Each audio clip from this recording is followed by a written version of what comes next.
encounters, mga sightings ito? Doon ba'y palatandaan na talagang malapit na? Mga experience o meron kayong sightings ng mga UFO?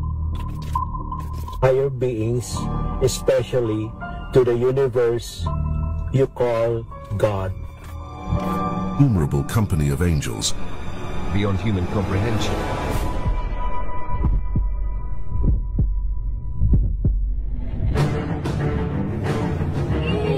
Us. Wow, there's a propulsion system.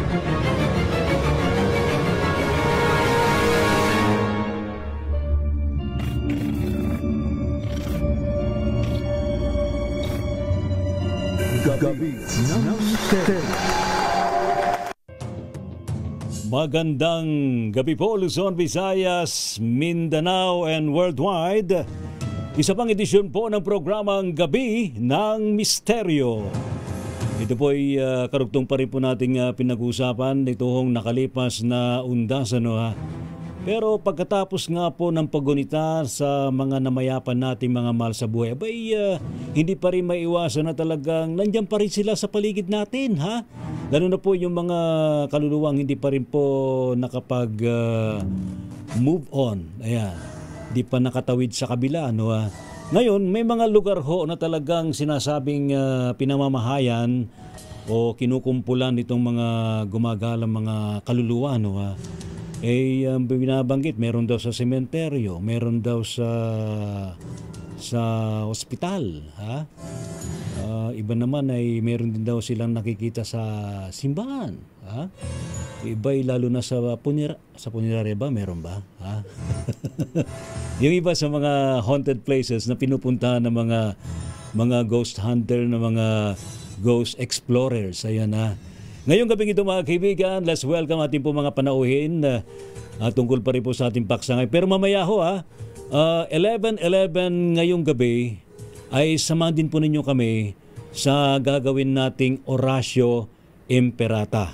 Ito po ay gagawin po natin para makahingi po tayo ng saklolo sa ating pong lumikha, sa mga banal na mga espiritu, divine beings, mga anghel, para kahit paano po'y maibsan ito pong lakas ng bagyong Uwan at meron bang pagkakataon na mailihis man lang siya, papalayo sa Pilipinas man lang sana, ha? Pwede ba mag-deploy ng MMDA dyan para maharang ang bagyong Uwan, Siyempre sa ngayon po ay naghahanda na pong lahat sa pagpasok na yan ng bagyong Uwan.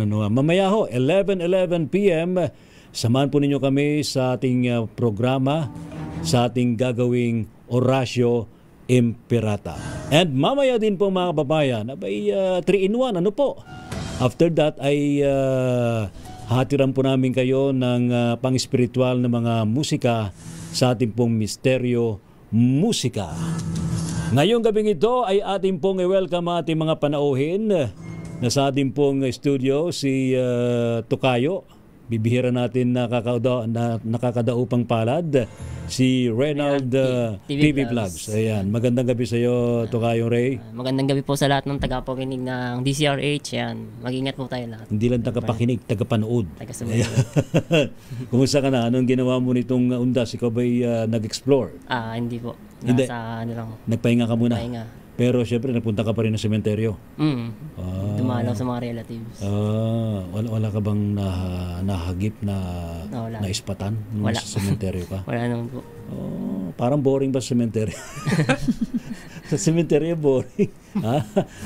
Boring. May mga pagkakataon lang. Mamaya ating tatanungin si Tokayong Ray ang kanyang mga exploration. And of course, nasa atin din pong studio, dalawang dilag.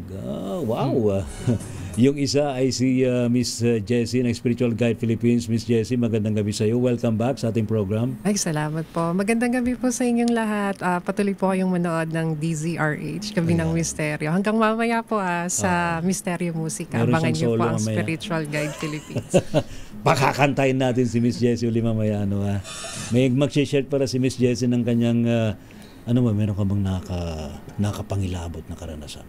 Meron po. Meron? Meron. Saang lugar yan? Sementeryo ba yan? Ospital? Simbahan? Sa bahay? Yung i-share ko po, yung Ano lang, experience ko. patikim lang. Saang lugar yan? Sa bahay po namin. Sige. Sa Cavite. Ayan, malalaman natin mamaya. No, isa pang dilag. Talagang dilag. Si Miss Kat Malaya. Ayan. Malaya ka na ngayong magsalita, Miss Kat. Yes, maraming salamat po. Good Ano evening yung po. i-share mo mamaya? Yung past experience ko sa malapit sa falls, somewhere in Cavite. Ano to?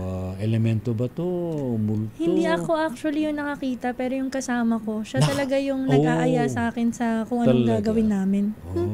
Mamaya ho, mag-share si Miss Kat. And of course, nasa ating pong Zoom, mga kababayan, si Anywhere TV, si Aaron. Aaron, magandang gabi sa iyo. Welcome back sa ating program, Gabi na Misteryo. Hello, magandang gabi sa lahat. Kumusta ka na, Aaron? Tagapanood saka tagapakinig ng DCRH, Gabi ng Misteryo. Ayan. Ikaw na una kong tatanungin. Saan maraming gumagalang kaluluwa o multo? Sa sementeryo, sa ospital, sa iba pang lugar o sa mga haunted place? Sa haunted places, saka talaga? sa ospital. Ganun. Based sa experience mo yan? Sa based na experience ko sa haunted talaga, mga haunted places. So sa mga haunted place na pinuntahan mo, saan dyan ang may pinakamarami? Sa Diplomat saka sa Villa Epipania. Villa Epipania. Diplomat talaga, no? Na top 1, no? Sa Diplomat, nung nagpunta ka, ano naman na experience mo doon? More on voices, mga EVP na boses, mga nakukunan ko. Kasi nung... Tapos, puro boses siya. Madalas boses talaga eh. Talaga. Wala namang walang tawag dito, telekinesis, walang yung nagpapagalaw ng mga object. Wala namang, may lumagabog lang na pinto, tapos ayun yung nakunan ko sa bintana, parang, pero hindi ko sure kung ano yun imahe or may naglakad talaga doon sa bintana na kulay puti. Ayan. Wala namang habol sa'yo? Wala pa naman. Bukod sa naniningil. Ayan, salamat Aaron. Mamaya ating balikan ulit si Anywhere TV dito sa ating studio, si Tokayong Reynolds. Ano bang na-experience? Yung binabanggit ni Aaron na may lumalagabog, ikaw ba naka-experience na ganun? Sir. Lapit ka ng konti sa mikropono. Nung latest exploration namin sa Antipolo, na habang nag-explore ako, nakakarinig ako ng parang dabog tapos mga footstep. Talaga? Pero hindi ko kanya consider na paranormal yun kasi baka mga lang ng iba't ibang baka pusa. Mga pusa o kaya mga Sandali, ang pusa naman di man narinig ang yabag. Narinig ba yabag ng pusa? Depende kapag kapag nagpanik siya, tumatakbo, di ba, Miss Kat? Tama po. Pag tumatalon. Pag nagpanik, pwede. Pwede pero kung yung nakarelax lang siya, normal na wala kang maririnig, magugulat mo na sa tabi mo na eh. O di ba? O kaya sa paligid, yung mga, halimbawa, mga maraming puno, mga laglag lang ng mga sanga-sanga. May sanga-sanga o kay bunga. So dapat talaga sa exploration ninyo, tinitingnan nyo mabuti ano yung mga... Kung meron ba talagang nalaglag, ganyan, may mga kung meron ba talaga ron. Doon sa isang video mo na may lumagabog tinignan mo ba yung ano yun? Hindi. Sinilip ko lang na ganyan pero hindi ko na pinuntahan. Kasi nung time na yun medyo kinilibutan din talaga ako nun Talaga? Tapos habang nung part naman ng investigate namin nun, doon may mga sumasagot na sa mga aparato namin. Na ayun, lumabas na kayo, ganyan. Spirit box? Nasa spirit box. So, anong mga sagot nila? Ayun nga, lumabas na kayo. Tapos meron parang... Pinapaalis na kayo? Parang ganun, parang ayaw kami sa lugar na yun. Hindi kayo welcome? Parang hindi kami welcome na nandun kami. Pero personally, naniniwala ka na talagang may mga espiritong namamahay sa mga abandoned places? Meron. Oo. Sa palagay mo, bakit? Siguro, dun, yung mga, halimbawa, may doon, may namatay ron. Doon sila nag-stay. Pero So, para sa akin, pinakamarami siguro mga hospital, simbahan, ganyan. Karamihan doon nag-i-stay. Pero sementeryo kasi, mukha lang siya nakakatakot, pero siguro bibihira, meron. literally, himlayan siya. Himlayan talaga, puro So patay na talagang literally rest in peace sila doon. So yung mga hindi nare-rest in peace na sa hospital, karamihan kasi doon na, namamatay. nasasawi, walang pinipili, bata, matanda maalala ko nga, mayroong nga mga nagsabi niya na sa hospital, akala niya may mga nakapila pa sa upuan. Yung para puro pala mga bulto. Kahit di abandonado yung mga experience ng mga guards, nurses, nagsishare sila ng mga ganun. Talaga. Meron talaga. Bakit yung binabanggit mo naman simbahan? Kasi sabi, dun, pag dinadala yung mga ron, bago sila iyan sa sementeryo. Binabasbasan. Oo, parang iba naiiwan. Naiiwan doon na mamaay. Talaga? So, maaari namang hindi, ba't kayo nagpapaiwan yung mga multo sa simbahan? Pagay mo, Miss Kat, bakit? Sir Ray, meron kasi akong belief na isa sa mga nakakatakot na nangyayari, kaya nagkakaroon tayo ng mga multo or mga dahil sa negative energies. Kasi po, for example, sa simbahan, sa hospital, karamihan ng mga tao may sakit, masama yung pakiramdam, nagdadasal, halimbawa sa hospital po, masasama yung pakiramdam, ganyan, puro negativities yung nila, low frequencies. So doon yun na-attach sila doon. Yes. Tapos sa churches naman po, parang ganun din po, halimbawa, kasi usually nagpe-pray ang mga tao kapag kapag masama na lang yung nangyayari sa kanila na bakit ganito, bakit ganyan. So naiiwan daw po yung mga negative energies dun sa churches tsaka dun sa hospitals. Kaya po nagbe-build siya ng mga ibang klaseng like entities or yun nga mga multo. Pero merong iba kayo daw nag-stay sa simbahan, naghihintay sila ng basbas. At naghihintay sila na mag-open yung portal ng langit. Siguro, hindi rin po natin masabi. Pero malaki po yung possibility na ganun. Kasi may mga clairvoyant ang sabi nila, pag nagmimisa, may mga holy mass, biglang lumiliwanag yung tapat ng altar. At yun ang hinihintay daw ng mga ibang mga kaluluwa. At sumasabay sila doon. Hindi rin po siguro malabo kasi doon nga din naman po nagkakaroon ng mga blessings Yes, so yun din siguro po. Kaya doon sila nag-i-stay. Pero of course, di rin may tatatwa yung gano'n, yung may naiiwan talaga. Opo. Dahil sa parang nagtapon ng kanang basura, parang gano'n, sabi negative. po kasi, tsaka sabi daw po kasi sa attachments din daw po. Yung attachment nung namatay doon sa mga nangyayari sa lupa, like sa family, sa mga gamit, sa mga kung ano-anong attachments. Tama. Kaya hindi po sila nakakaalis. Si Miss Jessie, ano naman ang belief mo doon? Possible po sa akin yung mga hindi pa nakakatawid dahil lalo yung mga biglaang namatay. Yun, totoo yun. Lalo't hindi pa nila alam na, lalo yung mga nabarel o biglang nadisgrasya. Kaya ayan, nabangga. Opo. Iba nga pumapasok para sa trabaho Tama po Lalo yun. na pag yung nabangga siya, papasok na siya ng trabaho na biglang na-aksidente. Yes po. Kaya po. Yung kaluluwan pumapasok pa. Nagbabandiklak pa nga Nakwento. Totoo po yun. Nagugulat na lang yung guard, may nagbandiklak, tapos wala naman pala nakikita. Totoo po yun. Kaya yung iba sa kanila, hindi pa nakakatawid. Nananatili sila, na nandito sila. Attachment at yung wala pang acceptance na namatay na po sila. Ibang araw sinasabi na kapag ganun daw, sabi mo sa kanya na, Brad, itong tanggapin mo hindi ka na buhay.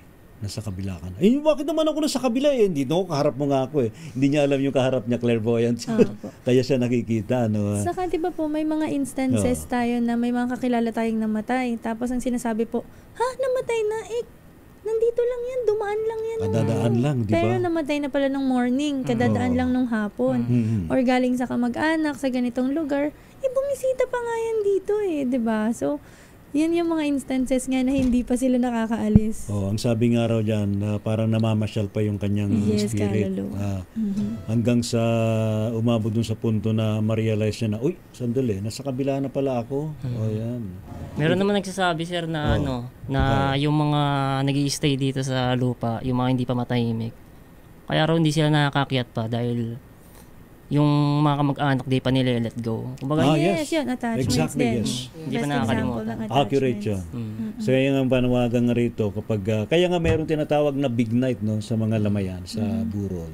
Yun yung time na magbigay sila ng mga pahayag, yung mga ginawang magaganda, nagpapasalamat, saka nagle-let go yun eh. Ano nga bang tawag dun? Ano tawag Yun po yung ginagawa. Nakalimutan ko yung specific na tawag kapag usually nangyari sa last night ng burol eh. Tapos lahat ng mga families and friends nagsasalita dun. Oo. Yes, oo. Yung necrological services nila. No? Kaya nga tawag dyan big night. Sandali, napag-uusapan ng big night. Di ba nasa funeraria ka? Yes, funeral services. Licensed embalmer po. Lisensyadong embalsamador tong since 2012. Baka gusto niyo kunin ang kanyang servisyo.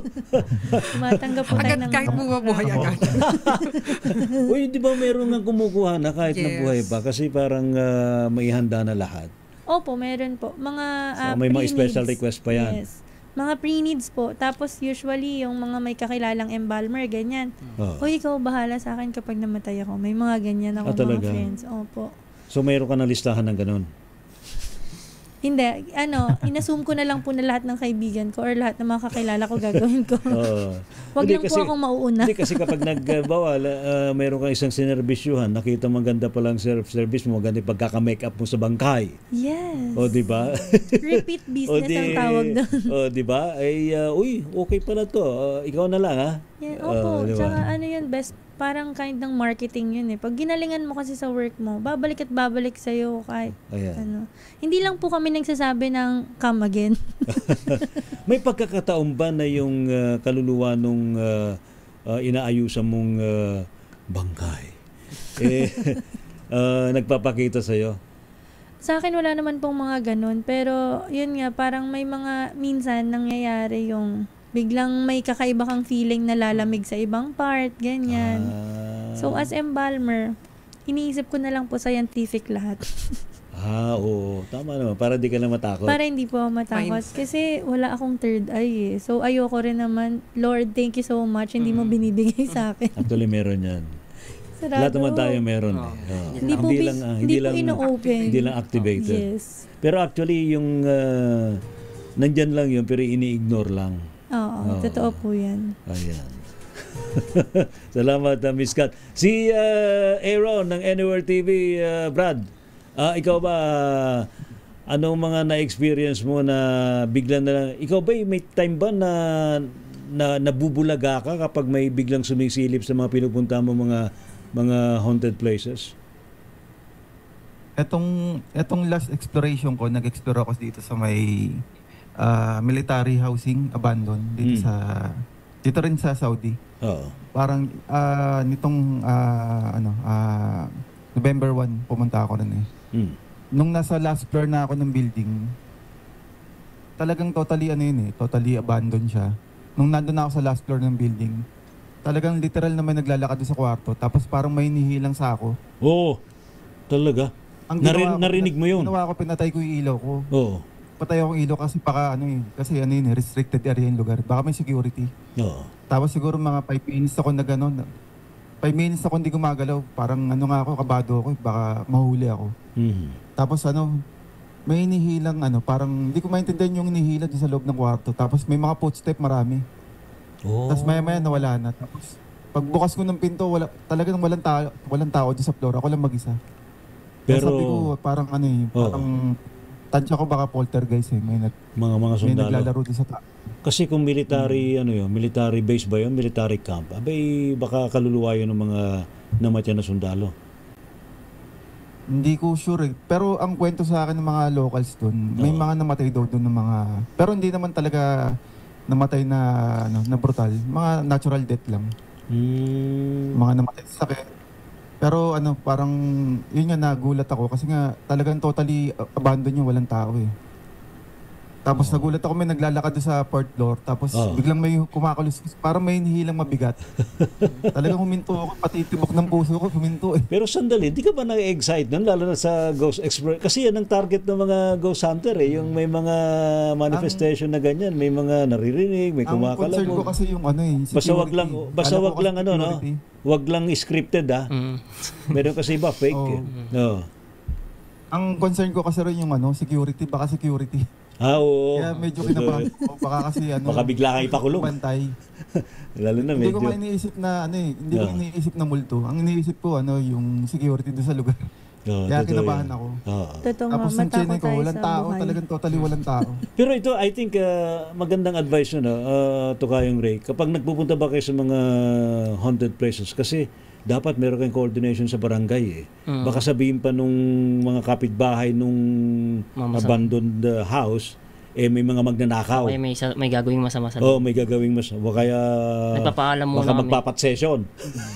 Kaya ang ginagawa namin bago kami pumunta ng mga abandoned, nagpapaalam muna kami. Yun. Tama yun. Kung pwede bang mag-explore. Tapos kung ano ba, kung okay ba yung lugar, kasi iba ano eh, risky na eh, hindi na kayang pasukin. Talaga. Based na rin doon sa alam nila, no? So binibigyan ka naman ng warning kung talagang may problema. Lalo lang sabihin nila, ano yan, madamo yan, baka may ahas. May ahas. Baka may buhaya. May buhayang malaking tiyan na nakabarong Tagalog. Joke. pero yung sa mga napuntahan mong lugar na anong lugar ang maituturing mong risky na may warning sa'yo? Meron na ba? Yung ano yata. Saan? Sa Tagaytay? Hindi naman. Isa na yung sa Tagaytay yung. Ay, sa Batangas, yung sa Taal. Oo, sa Taal. Kasi yan so pababa ng bundok yun sobra sukal eh. Hindi namin alam kung ano yung mga makikita namin sa paligid. Kasama rin yata sina Anywhere doon si Anywhere. Kasama ba kayo doon, Aaron? Kasama. Sa Tagaytay? Kasama. Taal Lake. Oo.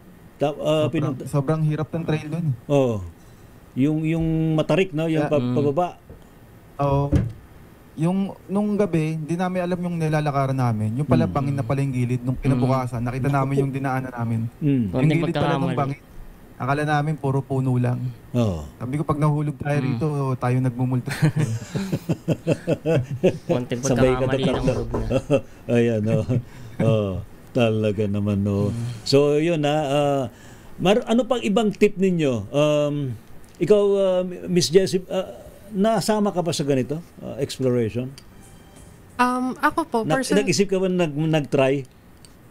Hindi ko siya nice. Maybe because of my religious belief before na pagka-trinay ko siya nung hindi pa tayo nag-evolve into spiritual. So, may mga ganun akong thinking na baka pag trinay ko to, maka-attract ako ng mga negatives or something related to baka bigla bumagsak yung vibration yung mga mo. ganon. So, yung akin po is more of paranormal experiences. Sige nga. Ano yung na-experience mo? Pakishare mo nga. Yung marami, pero yung unforgettable sa akin na nangyari twice is about doppelganger. So, way back yung manggagaya. Opo. Okay. So way back 2014, bagong lipat lang kami sa bahay namin sa Cavite. So yung mga townhouses, hindi pa naman siya puno ng mga tumitira doon. So yung bahay namin, yung katabi niya is still bakante. And then meron siyang access sa kusina from our kitchen going dun sa kabilang kitchen ng bahay. So pwede namin yung pasukin dahil wala naman siyang key. So pwede mo siyang matambayan. Walang ilaw doon, walang kuryente. Yung yung parents ko, inano niya muna yun, ginawang lagayan ng mga kung anong gamit. So, since meron kaming daily access doon, pero wala lang siyang ilaw dahil hindi naman namin yun property, hinahaya lang namin yun doon na ganun kadilim. So, yung ilaw lang nasa amin. One night, yung uncle ko, tinawag ko siya. Sabi ko, tito, ganyan, hindi niya ako pinapansin. Pero nakita ko siya nakatayo, nakatalikod. Tapos, yung itsura, siyang siya. Siyang siya po, nakadamit. Pati yung katawan. Opo. Yung build. Tao talaga. Talagang alam mong may tao. Pero nakatalikod sa'yo. Nakatalikod po sa akin. Pero hindi niya ako pinapansin nang tinawag ko siya na tito. Ngayon, dahil hindi niya ako pinansin, sinundan ko siya. Pag papalapit ko sa kanya, siya namang hakbang niya. Pumasok siya doon sa bakanting bahay na yon. Pagpasok ko, wala po tao. Biglang madilim lang na lugar. Tapos, bigla na nagtayuan lahat ng buko sa katawan dahil nga po. Lahat ng buhok na tayo. Wang! Sige, tapos ano nangyari? Dahil nga po sa matinding takot. Ang ginawa ko, dahil natakot ako at that time, bumalik ako sa bahay, inom na lang ng water dahil sa naranasan ko, tapos nag salt bath. Para mawala yung negative energy. Opo, kasi alam ko na Pero sandali, na-confirm mo ba na hindi, paano mo na-confirm hindi yun yung tito mo? Paano ko siya na-confirm? Dahil po pag yung tao na yun na sinundan ko, pagdating ko nun, bakit bigla siyang nawala? Okay. Hindi mo na itanong kay tito mo? Hindi po. Parang time. kinip ko siya eh. Kinip ko, pero nagbabasa-basa kung ano yung ganong identity pero na during nanggagaya. that time, saan yung tito mo? Yung tito ko po, alam ko nasa labas siya eh, nagyoyosi lang siya eh. Ganun lang po yung niya eh, routine niya pagka nandun siya sa amin. Ganun lang po yung... Siguro dahil sa religious belief mo nga, kaya mo kinip. Well, marami mga theories tungkol diyan. Technically, proven na rin na yung mga elemento ay nanggagaya. Opo. Or meron ding isa pang theory na maaring bilocation. Yung daw tayo galing tayo sa trabaho, nasa trabaho tayo, meron tayong masidhing parang feeling na gusto mong umuwi. Pero impossible na uuwi ka kasi may trabaho ka. May time kasi unconsciously yung part of our astral body nag-a-appear sa bahay. That's bilocation. Pero unintentional yun, di mo alam. Nagbabilocate ka. Yun, no? Astral din yun. Astral yun. A part of your astral body can be projected unconsciously. Okay. Unconsciously. That's sa isang lokasyon. Kapag masidhi yung desire mo na umuwi. Ganun yun eh. Okay. Meron naman iba, pauwi ka pa lang, nakita na ng misis mo, o kaya ka mag-anak mo, nandoon ka na sa nakarating ka na. Tapos maya-maya, parating ka pa lang. Sasabihin sa iyo nung kasambahay mo, sandali po, kuya, nakita na kitang dumating kanina eh. Pero ngayon pala ako dumating eh. Anong kanina? Nangyari po yan sa amin din ni Master J. Nung nandoon po kami nag-work before overseas, ako kasi off ko, tapos siya po yung may pasok. Tapos po si Master J, alam ko gabi pa ang uwi niya. So ako po, tulog na tulog. Nakita ko siyang pumasok dun sa rented space namin. Okay.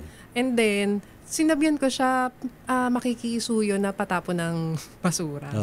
Tapos, umalis lang siya na hindi niya kinuha yung... Na hindi ka pinansin. Hindi po niya ako pinansin. Kasi wala talaga yun. Walang consciousness yun eh. Pag di ka pinansin, wala talaga consciousness. Parang robot lang yun. Consider pa rin po yun na doppelganger? Yes. Pero kapag pwede mong masabi na bilocation yun eh. Okay. Or maybe a part of your nagkaroon ng astral projection. Unconsciously. Oo. Pwede yun. Pero of course, hindi rin may tatatwa na yung mga elemento, mga engkanto, pwedeng magkunwaring tayo. Kaya mag-ingat tayo doon, ha? Especially kapag mayroon ng hostility, nagiging hostile. Di ba ito kayo, Ray? Yes. Ikaw ba naka-encounter na ba ng engkanto? Hindi naman. Hindi pa. Kinikilabutan ako. Bakit Miss Kat? Kinikilabutan si Miss Kat. Biglang kinilabutan. Naalala ko na, speaking of engkanto kasi, naalala ko yung experience ko dyan. Nandun kami sa, may mga kaibigan ako, so nagplano kami na mag-out of town. May isa akong friend na nagsabi sa akin na nagpupunta kami dito sa lugar na to sa Cavite. Pwede kayong pumunta, libre lang yung parang hindi pa kasi siya developed na lugar, may falls.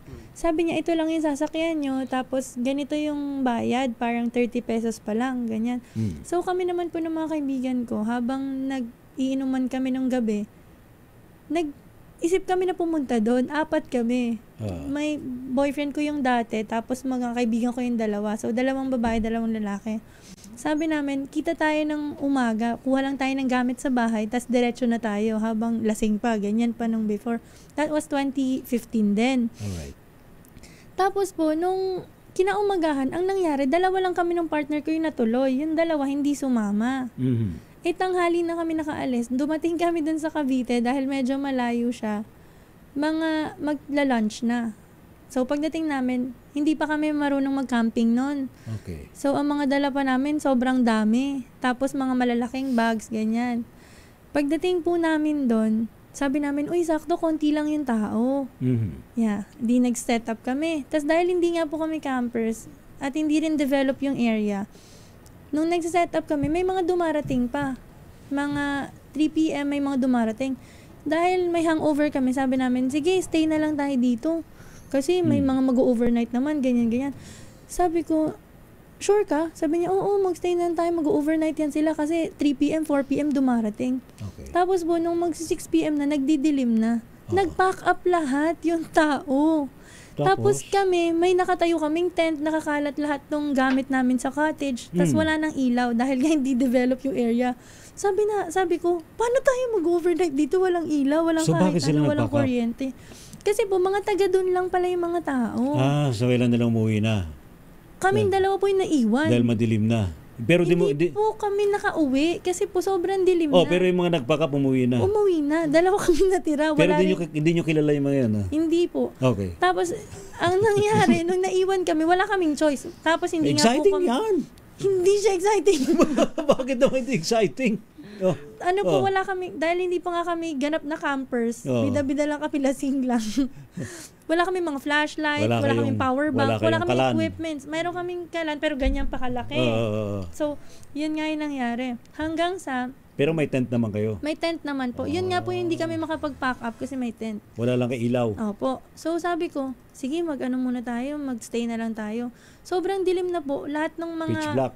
mga dahon na iniipon namin hindi umaapoy kasi malapit siya sa falls. So, wala talagang pag-asa. So, what happened? Sabi ko, dito lang tayo sa loob. Nung natulog na po kami, bigla siyang bumangon. Yung bangon niya, weird. Sino bumangon? Yung partner ko noon. Di ba ito po yung pagkakahiga? Ganyan yung pagkakabangon niya. Tas, wala. Parang pelikula lang. Opo, para talagang pelikula. Pero nung, kinikilabutan na naman ako eh. Nung time na yun, sabi ko, huy, sabi niya, binuksan niya mag-imagine na lang ko kayo nung nangyari. Opo, imagine niyo talaga. Binuksan niya yung tent. Tapos sabi niya, halika na, mag-swimming na tayo. Sabi ko, ha? Sabi niya, 10 oras ng gabi. Opo, sobrang dilim. Moon lang yung makikita mong liwanag. Tapos mga anong oras yun, more or less? Nakita ko mga 11 p.m. Wow, pa-midnight na. Opo. Exciting yun. Tapos sabi ko, sabi niya, yun pong lugar na yun, tinatalunan siya, yung falls kasi, doon kami sa may ibabaw. So, tinatalunan siya. Medyo brownish yung parang tubig. May diving site. Opo. Parang ganun. Sabi niya sa akin, halika na. Mag-swimming na tayo. Sabi ko, ha? Sabi niya, halika na, dalian mo, niyayaya na nila tayo. Niyayaya nila tayo? Opo, sino raw nagyayaya? Hindi ko nga po alam. Pagsilip ko, walang tao, ang dilim talaga. Sabi ko, huy, anong niyayaya? Sabi niya, halika na. Ay, nagtatalunan na sila, sumama na tayo. Wala. Sabi ko, hindi. Sabi niya, nakakainis, may naglalaba pa dyan. Kasi falls eh. Ay, nakakainis, dyan pa naglalaba, lumalabo lalo yung tubig. Halika na. Yung pinipilit niya po talaga akong tumalon dun sa falls. Pero sandali, nilapitan mo ba si partner kung nakapikit o nakamulat ang mata? Nakamulat po. Nakamulat ang mata. Opo. Tapos sabi ko sa kanya. Pero gumaganon. Hindi ko na po masyado napansin kung kumukurap. Pero sumisilip. Baka naman nakaganon lang. Gumaganyan. Tara na. Mag-swimming na tayo. Hindi, gumaganyan po siya eh. Parang sinisipat niya yung labas ng tent. Talaga. Ginawa ko po talaga nun. Dahil nga pagtingin ko, wala talaga ako makita eh. So what happened? Sinakal ko lang. Sinakal mo na? Baka buti mo. Matulog na tayo. So hinawi mo na lang siya, kinuha mo Opo, na lang. tapos sinara ko yung tent, tapos nanginginig ako, umuwi na tayo. Pinigilan mo Tapos, na lang siya, yan, pinigilan mo na yun lang. po, parang nagpe-pray na ako noon, ng mga kung anong prayers. As So, in, lahat kinaumagahan, i-fast forward. Hindi na po ako nakatulog, hindi na po pumuputok pa yung araw. As in, konting-konting Umalis na liwanag, kayo. nagpapack up na po ako dun sa loob ng tent. Oo. Tapos pagkabuka ng liwanag, as in madali, halika na, umuwi na tayo, bilisan mo. Pag uwi po namin dun sa Pasay, pinagalitan po kami nung nagturo sa amin. Sabi niya, bakit kayo nag-overnight doon? Sabi lang namin, pumunta kayo. Enchanted yung lugar na yun dahil hindi pa yun dinedevelop. Sandali, isang lugar ba yan? Curious tuloy si Tukayong Re, baka puntahan niya. Okay lang ba? Oo, Cavite. Hindi, sa Cavite ba yan? Sa Concho. Talaga. Alam mo? Hindi. Pero kakabiti ako. I-search na. Yung mga ghost hunter dyan. Hanapin ko nga yan. Hindi ko lang, 2015 pa yun, hindi ko po alam kung develop na yung area ngayon. Kung kang develop anywhere? Subdivision na. Baka subdivision na. Pero alam mo yun, kahit na may subdivision na, yun nga matindi rin lalong nagkakaroon ng problema Kasi nabubulabog sila. Oo, nasisira yung kanilang lugar. Naagaw yung tirahan nila. Ano yung experience mo anywhere na na gano'n, na subdivision na pero parang inabandon lang at dahil may problema? Subdivision, hindi ko pa na-try sa subdivision. Di pa. Kasi may mga abandoned na subdivision sa, I think sa Cavite yata. Sir, meron ka na napuntahan sa Cavite area. Cavite area rin. Ano yung na-experience mo doon? Ano siya, yung pangapabahay daw siya ng mga teachers. Ni ginawa yon siguro mga year 2000.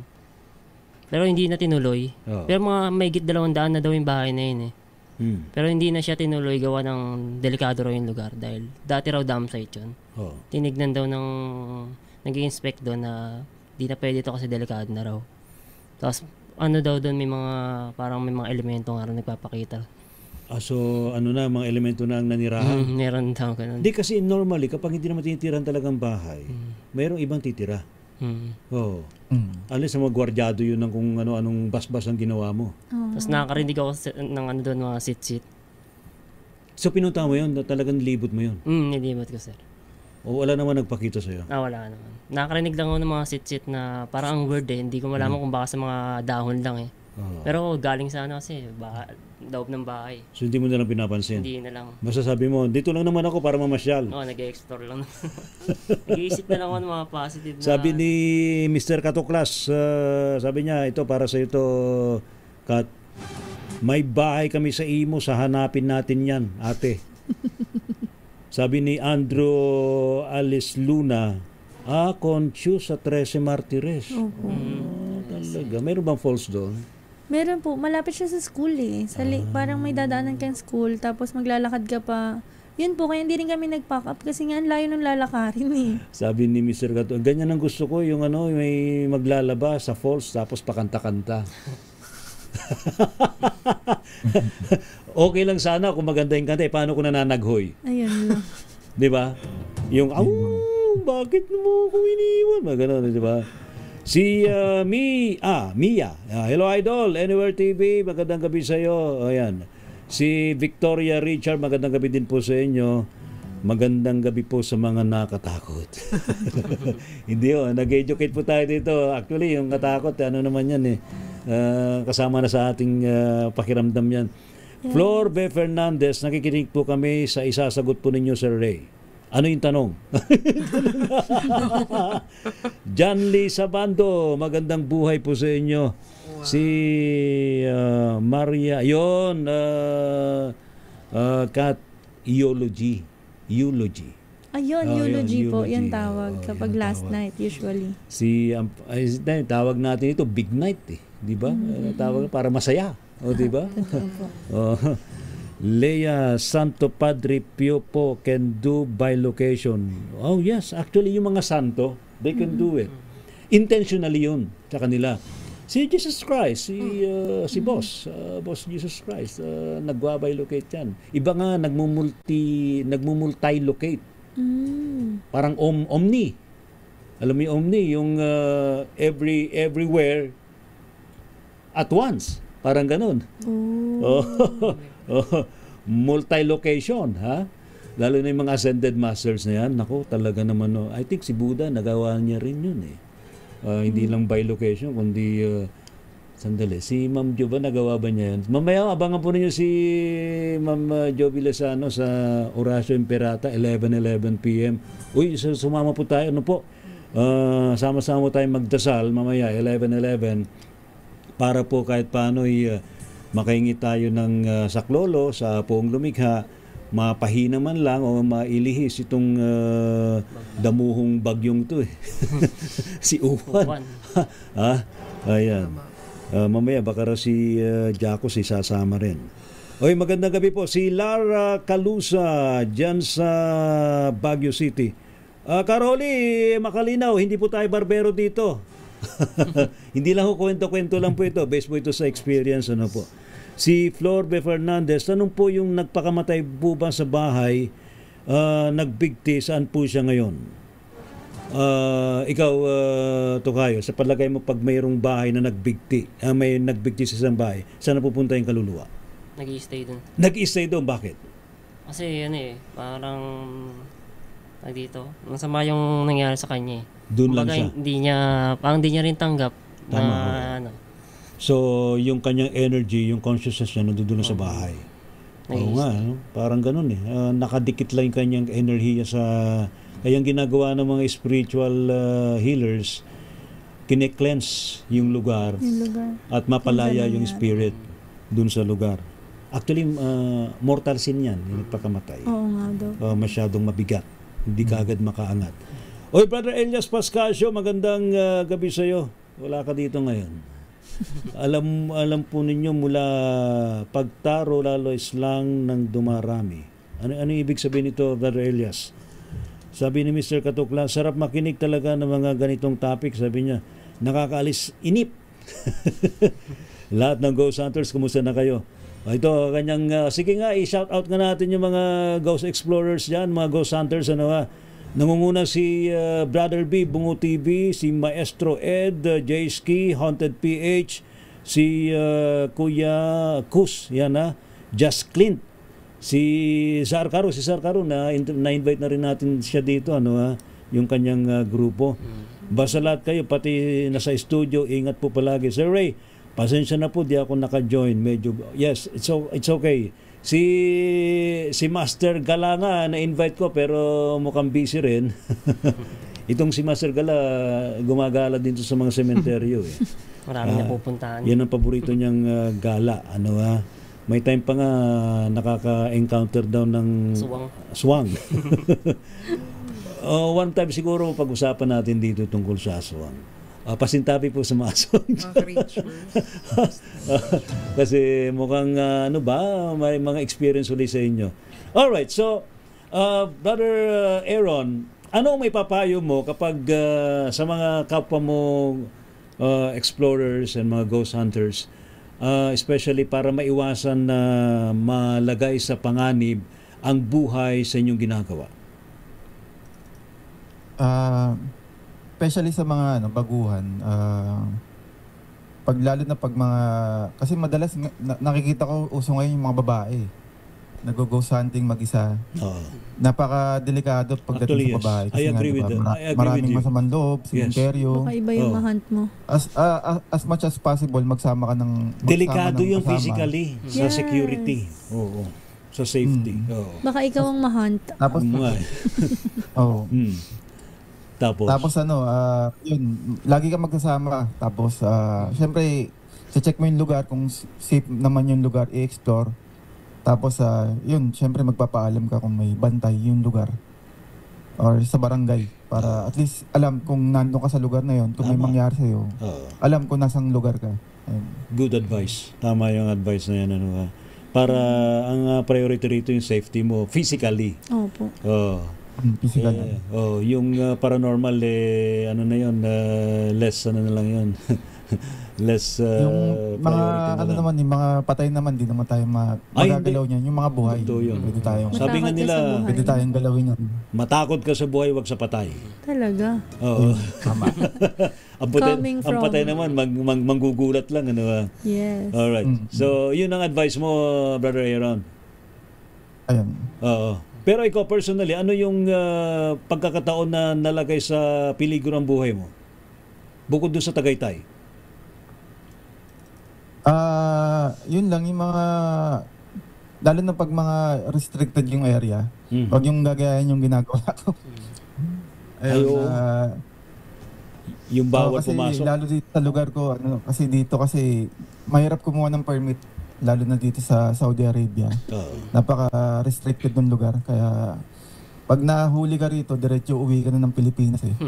Deport Kaya ka agad. ingat. Totoo Ayun, yun. kaya talagang doble ingat. Kung dyan naman, marami naman pagpapaalaman sa Pilipinas. Kaya ayun, ingat lang sa prayers before and after ng exploration. Dasal lang yun, para Ayun. at least may guidance. Ikaw, Brother Ray, Tukayong Ray, ano yung pinaka-peligrong napuntahan mo? Yung ancestral house na medyo marupok na. Yung habang ina-explore ko yon, hindi ko nakita yung parang marupok na nasahig nung tignan akong mahulog. Ganun yung isa sa mga dapat alamin muna bago Delikado pumasok. yan. Kasi baka di na talaga ligtas yung lugar. Huwag na lang ituloy. Ayan. So dapat talaga, actually yung ginagawa ng iba dyan, daytime pa lang tinitingnan na yung lugar. Kung delikado, hindi. Ganun ako dati, sir. Urbex lang ako. Araw lang, ina-explore ko lang. Tapos check ko yung mga paligid kong... Huwag yung darating ka ng gabi, attack! Biglaan. Delikado. Yung pala, ikaw pala i-attack, ano? Oo. Ayan. Saka magpaalam din naman kayo kung pwede naman magpasintabi, sabihin mo na dun sa mga nakatirang hindi nakikita. Andito lang kami para bisitahin kayo. Makipag-jamming kayo sa akin. Pwede yan. Ayan, salamat Tukayong Ray. Ikaw, Miss Jessie, ano yung na-observe mo sa ganito mga ghost hunting? Ano yung nakikita mong maaring peligro na kaharapin nila?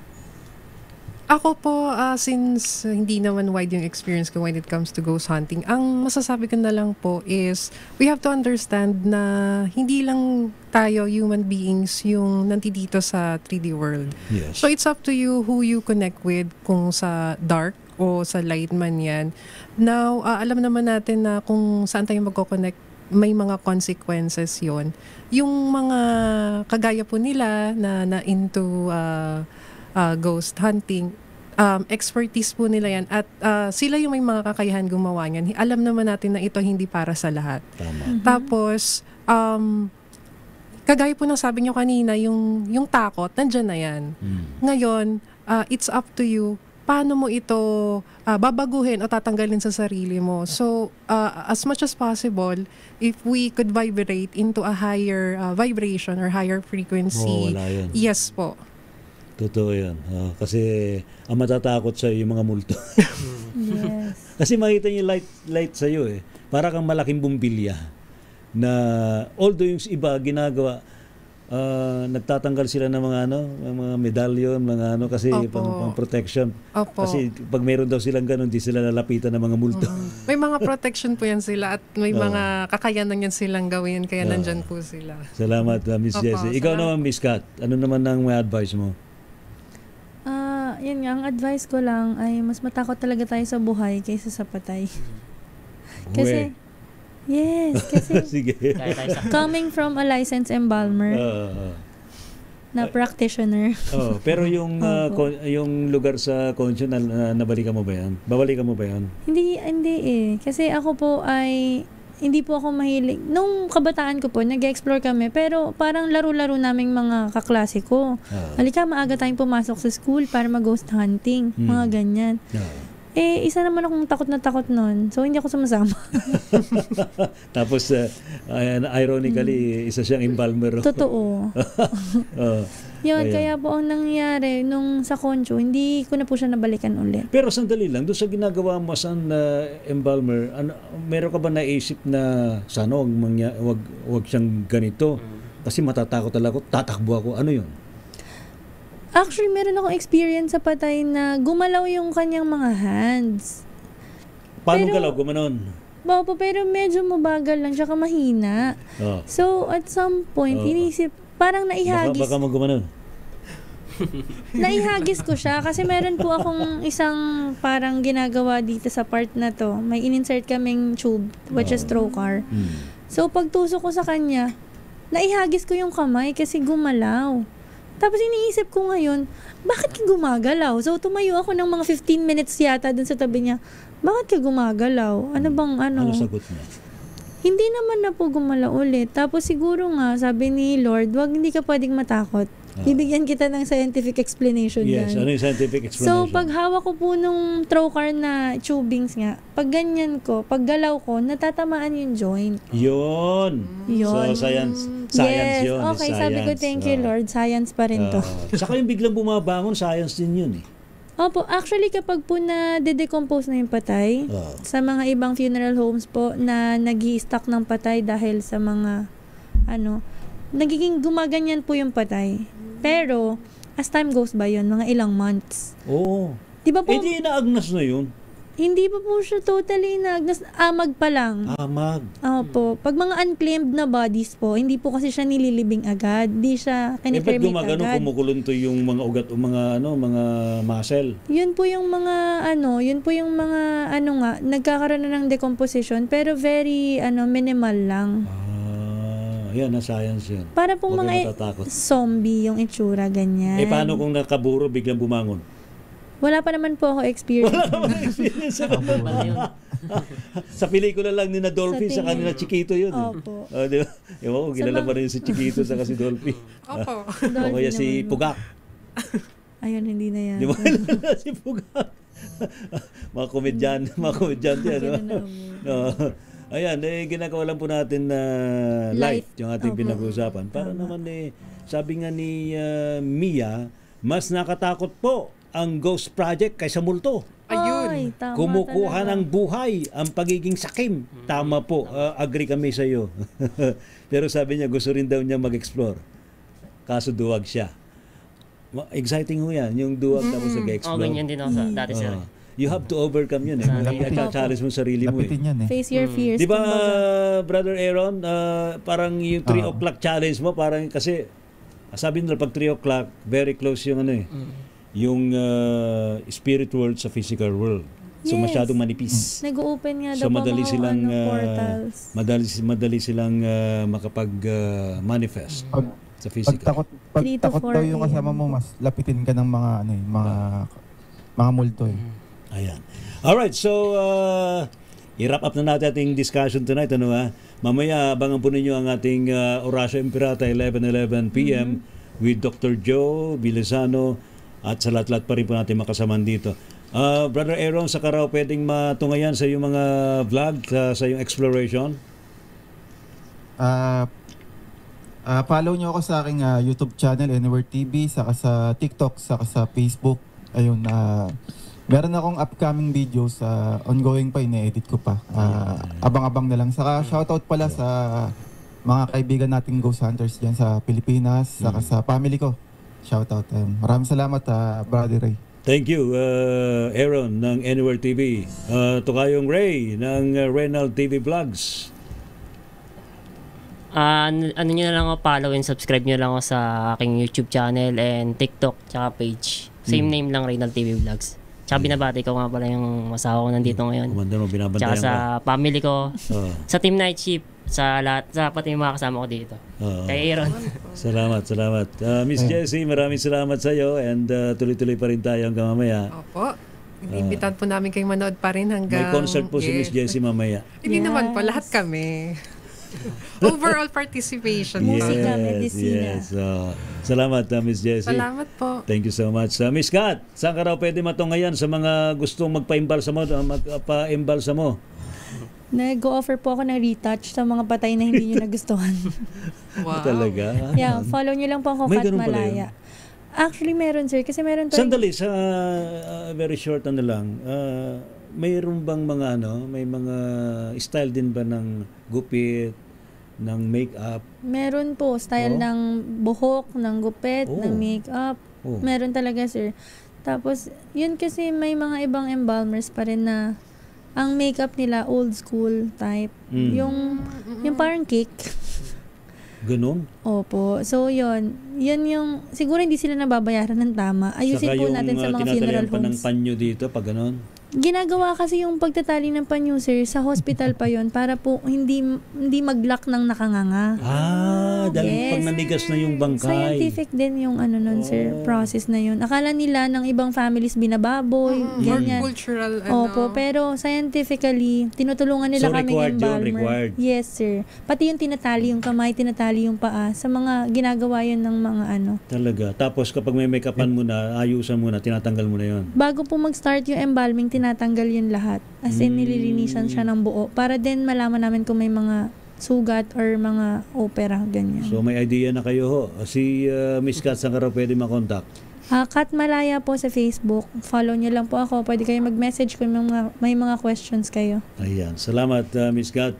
And of course, yan o mga kaibigan, ang kabuuan po ng ating gabi ng misteryo. Ngayon po gabing ito ng Sabado. Abangan po ninyo sa ilang saglit ho ang sandali lang, nagpapa-shoutout si Giovanni Batocael watching from Davao City. Oy Castiel, kumusta ka na? Game daw siya sa ghost hunting. Basta wag po sa Ghost Project basta wag sa Ghost Project. Salamat po.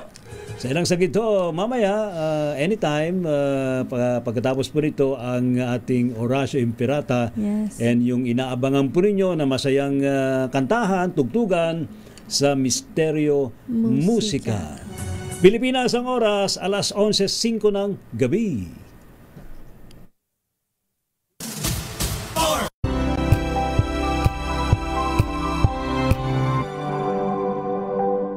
Sa loob ng 86 na taon,